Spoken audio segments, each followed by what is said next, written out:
Hello, this is a close reading assignment for the poem Barbie Doll by Marge Piercy. The girl child was born as usual and presented dolls that did pee-pee and miniature GE stoves and irons and wee lipsticks the color of cherry candy. Then, in the magic of puberty, a classmate said, "You have a great big nose and fat legs." She was healthy, tested intelligent, poised, strong arms and back, abundant sexual drive, and manual dexterity. She went to and fro, apologizing. Everyone saw a fat nose on thick legs. She was advised to play coy, exhorted to come on hearty, exercise, diet, smile, and wheedle.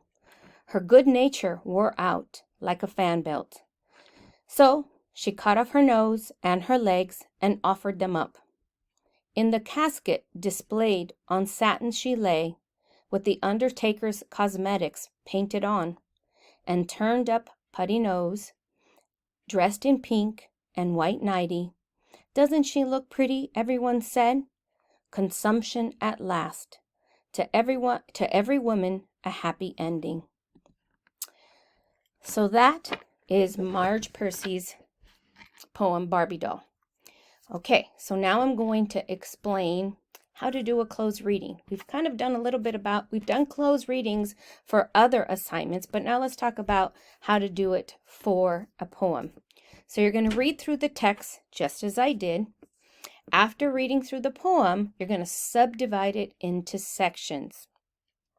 You will see that Barbie Doll, and I have this on this side, Barbie Doll is easily divided into 4 stanzas, each contributing to the chronological construction of the girl's life from childhood to death, right? It starts when she was a baby doll, then there's a mention of her becoming a teenager, and then, well, obviously she goes into adulthood because she's got sexual drive kind of stuff it's talking about, and then she commits suicide, so in her death.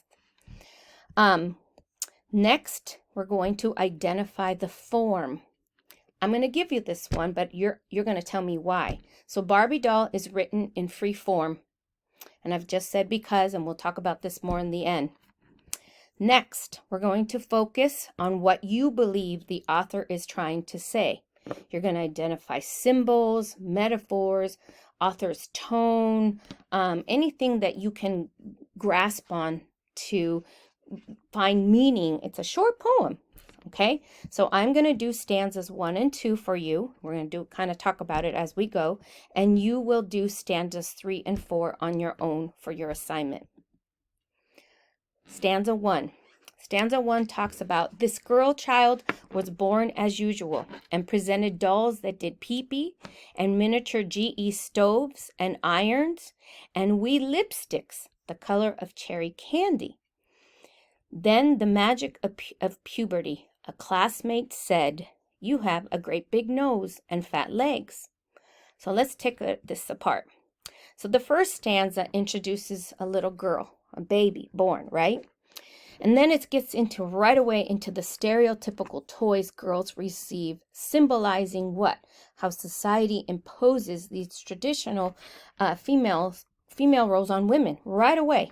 Born as usual, okay, suggests how typical it is, pointing out how ordinary and widespread these experiences are. I mean, I remember wanting this baby alive with the doll that went pee-pee and ate, and you put diapers on. I had a little bitty toy kitchen, all right? Why? Just society, this was born, okay, and I was born in the 70s, okay?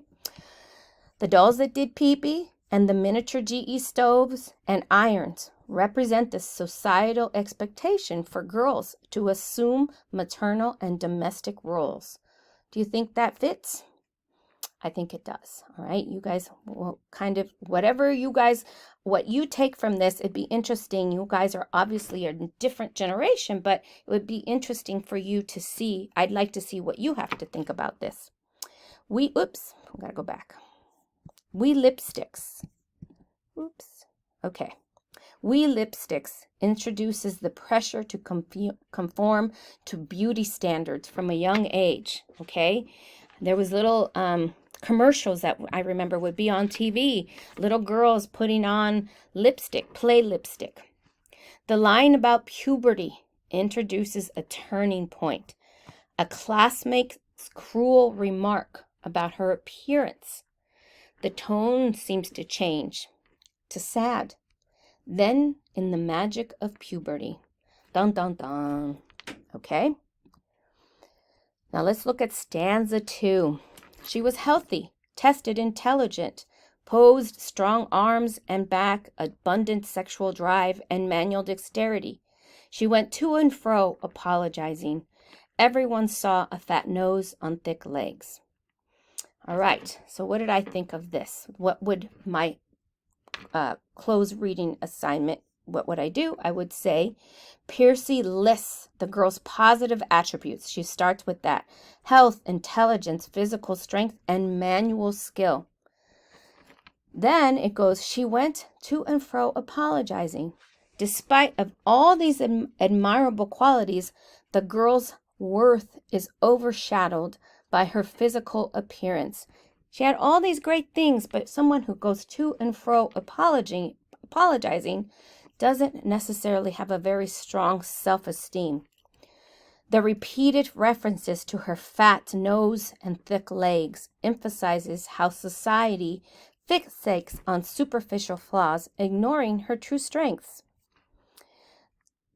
The phrase she went to and fro apologizing suggests that she feels compelled to apologize for her existence and appearance, that she's begun to or she has internalized society's criticism. Okay, so you can see how I broke it apart. This is exactly what I would like you to do now for paragraphs 3 and 4. So that's the close reading.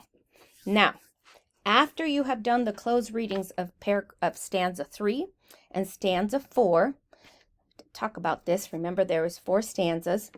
You're going to do the close readings, and then you're going to choose 2 or 3 of these bullet points.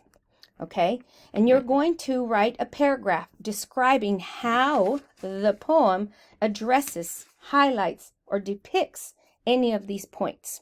Okay, what do you think about it? So you're going to talk about that.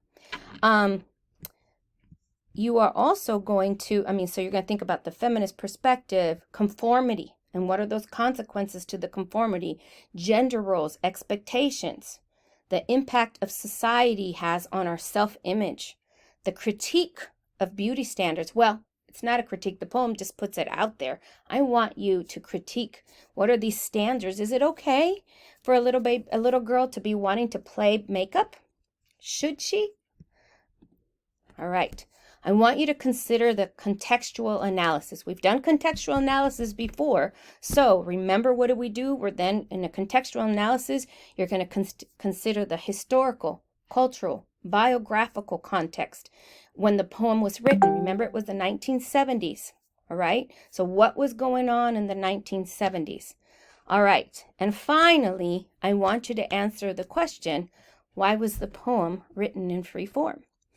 All right, so you are going to go to your Canvas page. There's an assignment in there for you. I have modeled stanza 1 and stanza 2, and you know what to do. Okay, if you have any questions, please reach out.